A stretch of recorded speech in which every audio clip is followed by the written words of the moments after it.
ఎప్పుడైతే నీకున్నటువంటి కుటుంబ భారం కావచ్చు, ఉద్యోగ భారం కావచ్చు, పిల్లల్ని పెంచే భారం కావచ్చు, ఆర్థిక భారం కావచ్చు, అనారోగ్య భారం కావచ్చు, రకరకాల భారాలతో దేవుని దగ్గరకు వచ్చినప్పుడు, ముక్కుతున్నప్పుడు, మూలుగుతున్నప్పుడు, ఏడుస్తున్నప్పుడు సడన్గా నీ మీదున్న భారము తొలగించబడినట్టుగా నీ మనసు తేలికైపోయినట్టుగా నీకు అనిపించింది అంటే అర్థం తెలుసా?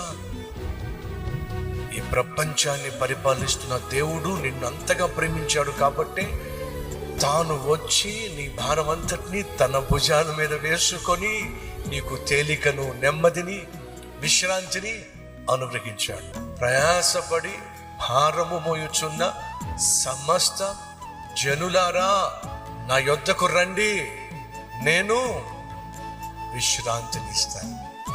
కాబట్టి మీ జీవితంలో ప్రతిరోజు ఎన్ని ఎక్కువ సార్లు ప్రభుతో మాట్లాడితే అంత మంచిది.